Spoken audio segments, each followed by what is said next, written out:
إن الحمد لله نحمده ونستعينه ونصلي ونسلم على عبده وحبيبه وعلى آله وأصحابه أما بعد۔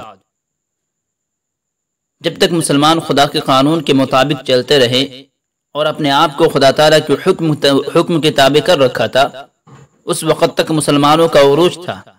مسلمان فاتح قوم کہلایا کرتی تھی، اس کا دبدبہ چہار دنگ عالم میں گونج رہا تھا۔ مسلمان کا نام سن کر غیروں کے تاج و تخت لرز اٹھتے تھے، لیکن جب سے مسلمانوں میں عیش و عشرت اور خواہشات نفسانی کی پیروی کا سلسلہ شروع ہوا اور اللہ تبارک و تعالیٰ کے احکام اور نبی کریم صلی اللہ علیہ وسلم کی سنتوں کا پاس و لحاظ نہیں رہا، اسلامی تہذیب و تمدن معاشرہ سے ختم ہو گیا، مسلمان ہر طرح کی پریشانی میں مبتلا ہو گئے۔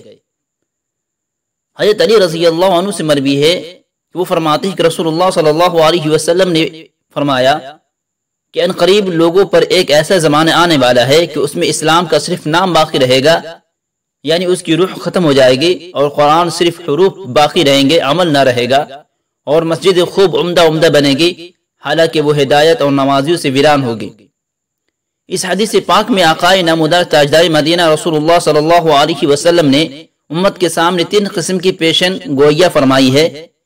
پہلی پیشن گوئیاں یہ ہے کہ جس میں اسلام کا صرف اور صرف نام باقی رہ جائے گا اور مسلمان اپنی اسلامی ذمہ داری محسوس نہیں کریں گے، مسلمانوں اور غیر مسلموں میں کوئی فرق باقی نہیں رہے گا، مسلمان اسلامی شعار سے دور ہوتے چلے جائیں گے، غیر اسلامی تہذیب و تمدن سے قریب ہوتے چلے جائیں گے۔ غرض ہے کہ مسلمانوں کو اپنے اسلامی شعار، اسلامی تہذیب، اسلامی رہن سہن، اسلامی قوانین، اسلامی ذمہ داری کا کوئی احساس باقی نہیں رہے گا، اور وہ غیروں کے طریقے کو اپناتے چلے جائیں گے اور ہر برائی کو اپنے گلے سے لگا کر اس پر عمل پیرا ہو جائیں گے۔ افسوس ایسی اقتدا پر، افسوس صدا افسوس، کتنی بڑی بے غیرتی اور بے عزتی کی بات ہے۔ کیا اسلام نے ہم کو یہی سبق سکھایا ہے؟ کیا نبی کریم صلی اللہ علیہ وسلم کی ذات اقدس نے اسی کی تعلیم دی ہے؟ کیا صحابہ کرام رضوان اللہ علیہم اجمعین اسی کا سبق پڑھایا ہے؟ کیا ائمہ اربعہ نے اس کا درس دیا ہے؟ کیا فقہاء اعظام نے اسی کی تعلیم و تربیت دی ہے؟ کیا وقت کے نامور علماء نے اسی کی جانب گامزن کیا ہے؟ کیا محققین مفکرین نے ہمیں اسی جانب چلنے کو کہا ہے؟ نہیں اور ہرگز نہیں۔ سب نے ایک خدا کی عبادت کرنے کی دعوت دی، سب نے مسجود حقیقی کی بارگاہ میں سجدہ ریز ہونے کا حکم دیا، سب نے قرآن کے احکام کو بجا لانے کی ترغیب دی، سب نے اسلامی رہن سہن کی ترغیب دی۔ اس لیے آقا مدنی جناب رسول اللہ صلی اللہ علیہ وسلم نے فرمایا کہ مسلمان نام کے رہ جائیں گے۔ مسلمانوں نے یہ تصور کر لیا ہے کہ ہم مسلمان ہیں، لیکن مسلمان ہونے پر کیا ذمہ داری عائد ہوتی ہے، شریعت مطہرہ ہمارے اوپر کیا کیا ذمہ داری، کیا کیا پابندی عائد کرتی ہے، اس کی ذرا سی بھی کوئی خبر نہیں۔ اگر کوئی دین و اسلام کی بات پیش کرتا ہے تو اسے حقارت کی نظر سے دیکھا جاتا ہے۔ اسی کو جناب رسول اللہ صلی اللہ علیہ وسلم نے فرمایا کہ اسلام صرف نام کا باقی رہ جائے گا، اس کی حقیقت اور اس کی روح ختم ہو جائے گی۔ آج ہر چہر جانب سے مسلمان آلام و مصائب کے خوفناک طوفان میں گھرا ہوا نظر آتا ہے۔ مسلمانوں پر جور و جفا، ظلم و ستم کے پہاڑ توڑے جا رہے ہیں۔ آج مسلمان بدلتے حالات سے دوچار ہو رہا ہے، مسلمان غلامانہ زندگی بسر کرنے پر مجبور ہے، مسلمان فاقہ کشی کی زندگی گزارنے پر مجبور ہے، مسلمانوں پر ابتلا آزمائش کی گھڑیاں نازل ہو رہی ہے، مسلمانوں کی مساجد و مدارس محفوظ نہیں ہے، مسلمانوں کی بہن بیٹی کی آبرو محفوظ نہیں ہے، باطل طاقتوں کا یلغار صرف مسلمانوں پر ہے، مسلمان ہر طرح سے بدسلوکیوں کا شکار ہے، مسلمانوں پر ہر طرف سے مظالم ڈھائے جا رہے۔ ایشیا کے ملکوں میں اگر کوئی قوم پریشان ہے تو اس کا نام مسلمان ہی ہوگا، یورپ کے ممالک میں اگر کوئی قوم پریشان ہے تو اس کا نام بھی مسلمان ہی ہوگا، افریقہ کے ملکوں میں اگر کوئی قوم پریشان ہے تو اس کا نام بھی مسلمان ہی ہوگا، کشمیر ہو یا گجرات اگر کوئی قوم پریشان حال ہے تو اس پر طرح طرح کے مظالم کیے جا رہے ہیں تو اس کا نام بھی مسلمان ہوگا۔ وہ کلمہ لا الہ الا اللہ کے اقرار کرنے والے ہیں، نبی کریم صلی اللہ علیہ وسلم کی رسالت کی دل و جان سے تصدیق کرنے والے ہیں، قرآن کریم قرآن کے کلام اللہ ہونے کی مدعا ہے، اس کے باوجود بھی تمام تر آلام و مصائب میں گھرے ہوئے نظر آتے ہیں۔ اب سوال پیدا ہوتا ہے کہ آخر تمام تر تکالیف، خوفناک طوفان سے مسلمان ہی کیوں گھرا ہوا ہے؟ دیگر اقوام عالم کیوں نہیں پریشان ہیں؟